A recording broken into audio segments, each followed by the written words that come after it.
Oke, teman-teman, kali ini saya akan kembali lagi membahas mengenai kabar terbaru dari Timnas Indonesia. Dan di sini pun saya akan fokus mengenai pertandingan Indonesia versus Irak. Ya, memang kalau kita melihat skema Timnas Indonesia sesuai target Sintayong ini harus seri. Tetapi kalau melihat kondisi saat ini, Timnas Indonesia memang banyak sekali pemain yang dalam tanda kutip belum bisa bergabung, seperti halnya sosok Shein Patinama. Nah, Patinama belum bergabung karena memang sedang menemani ibunya yang sedang sakit. Nah, ada isu dan di sini pun banyak yang netizen juga di Twitter mengharapkan bahwa kalau memang Shein Patinama ini ada teman-teman musibah dalam hal ini merawat ibunya, diharapkan ini bisa ditukar dengan sosok Sadil Ramdhani. Isu ini muncul lantaran memang performa Sadil saat ini bisa dikatakan itu lumayan bagus. Nah, daripada nanti kosong satu kuota. Dan ini pun diperkuat dari teman-teman statement Bapak Sumarji, manajer timnas, yang mengatakan bahwa untuk sosok Shein Patinama ini belum tahu dia kapan akan bergabung. Tetapi yang jelas kita sangat mendoakan semoga kesehatan dari ibu Shein itu segera lekas membaik dan Shein Patinama itu bisa segera bergabung bersama timnas. Karena memang Shein Patinama di laga penting di laga krusial itu sangat dibutuhkan sekali untuk melawan Jepang dan juga Vietnam nanti. Nah, tak terlepas dari itu, ternyata di sini teman-teman, saya melihat memang Indonesia seperti yang sudah saya bahas kemarin itu akan menggunakan pola strategi yang sangat relevan, yakni 3-4-3. Itu adalah strategi yang memang diinginkan oleh Sintayong karena memang target untuk maksimal sekali itu seri itu memang harus diusahakan dan diupayakan.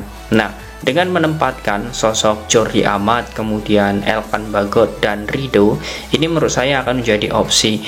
Nah, yang menjadi pertanyaan seperti ini, Bang, apakah Indonesia nanti akan menggunakan pola atau strategi bertahan? Jawabannya tentu iya. Tetapi untuk pertandingan selama 90 menit, kita kalau melihat hanya strategi bertahan, tentu kita pun yang melihat akan semakin monoton.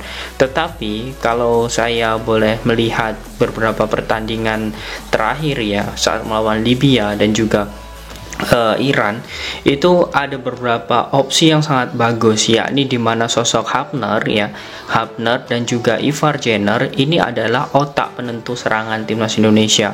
Sadar tidak sadar, ini adalah dua pemain yang sangat luar biasa di dua laga dua laga saat melawan Libya dan ditambah saat melawan Iran. Nah, dua pemain ini sangat bagus. Nah, dua ini masih memiliki komunikasi yang bagus ketika di dalam pertandingan. Nah, yang menjadi masalah dari timnas Indonesia itu adalah komunikasi dan penyelesaian akhir atau di lini striker. Nah, ini diharapkan setelah melawan Iran kemarin sudah diperbaiki, karena melawan Irak menurut saya bukan masalah fisik lagi. Saya yakin fisik pemain timnas itu sudah bagus, tetapi adu kefokusan dan juga taktik serta strategi. Nah, nanti kita pasti akan kalah di tengah kalau kita menggunakan formasi, walaupun di sini kita menggunakan 4, karena Hafner ini akan turun, kemudian Jenner akan membantu di tengah dan Arhan itu akan membantu di belakang. Nah, seperti ini membantu Elkan Bagot. Nah, sedangkan kita hanya mengandalkan dua pemain tengah jika kita diserang Tetapi fokusnya seperti ini. Kalau kita pun mengandalkan dua pemain ini tengah ada Jenner dan juga Marcelino, ini menurut saya tidak masalah selagi Irak itu tidak mempressing semakin tinggi. Tetapi menurut saya Irak akan memfokuskan banyak pemainnya di tengah dan akan mengandalkan 3 pemain di belakang. Karena menurut saya seperti Yakob dan juga Witan, ini kalau untuk bola-bola atas tentu kita akan sangat kesulitan. Tetapi untuk bola-bola bawah, Witan dan juga Yakob punya kecepatan. Artinya Jenner di sini teman-teman, Jenner ini memiliki peluang untuk bisa mengumpan ke Witan ataupun ke Yakob, ataupun diteruskan terlebih dahulu ke Marcelino, baru Marcelino memiliki opsi Witan, Rafael atau Yakob Sayuri. Nah, menurut saya seperti itu karena kita lagi-lagi akan mengandalkan serangan balik cepat. Nah, itu adalah poin pentingnya. Kalau dilihat apakah pertandingan nanti monoton, Bang? Menurut saya pasti ada hal yang monoton karena perkembangan timnas, kalau timnas ini nanti ini teman-teman ya, kegulan ya, atau kita kebobolan terlebih dahulu, itu menurut saya akan merugikan. Dan disitulah peluang dari Vietnam tentunya, peluang dari Irak tentunya untuk mencetak gol lagi. Tetapi ada poin plusnya jika Indonesia langsung menyerang di babak pertama atau di menit pertama. Jika Indonesia sampai mencetak 1 gol saja ya, dan itu adalah gol yang sangat baik sebelum Irak ya menyusul, atau intinya kita mencetak gol lebih dahulu, ya menurut saya ini akan menjadi motivasi bagi pemain belakang ini ya, 1, 2, 3, 4, 5 ya, 6 ya, bahkan 6 back ini untuk merapatkan barisan. Minimal Indonesia bisa mencetak 1 gol terlebih dahulu. Dan kalau itu memang benar-benar terjadi, saya yakin sekali Sintayong akan lebih mudah untuk mengatur strategi. Ya, seperti itu. Walaupun banyak yang bilang ya, ini sebuah keajaiban jika timnas Indonesia mencetak gol terlebih dahulu. Tetapi dengan opsi mencetak gol terlebih dahulu itu yang membuat timnas Indonesia sebenarnya nanti permainan semakin cair.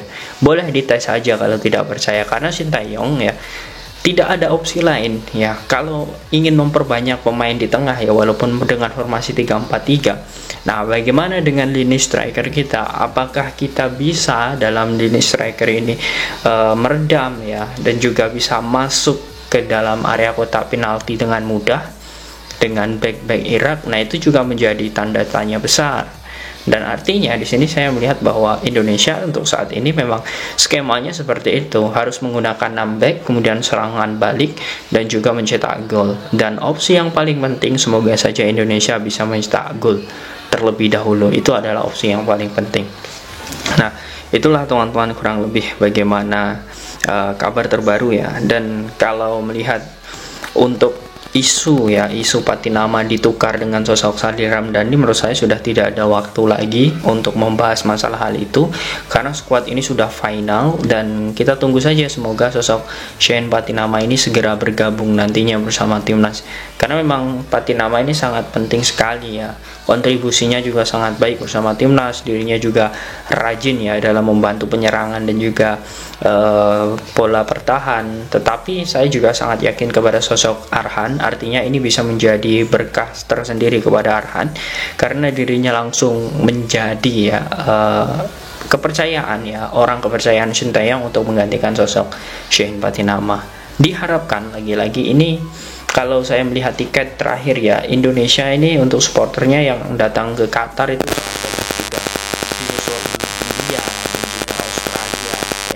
dan juga negara-negara lain. Artinya memang sebagai pemain diharapkan motivasinya itu semakin meningkat dengan hadirnya para supporter nanti. Apapun yang terjadi saat melawan Irak, harapannya ya kita masih memiliki 2 laga selanjutnya. Tetapi yang paling penting adalah laga pertama ini menentukan bagaimana psikologis dari pemain. Itu yang poin pentingnya. Nah, bagaimana menurut kalian teman-teman dengan kabar terbaru dari timnas Indonesia saat melawan Irak nanti? Apakah kalian yakin Indonesia mampu mencetak gol terlebih dahulu dan mampu mempraktekkan strategi Sintayong agar tidak memiliki kesalahan melawan Irak? Dan apakah untuk Piala Asia ini kalian yakin timnas Indonesia mampu untuk ke-16 besar? Silahkan kalian tulis di kolom komentar.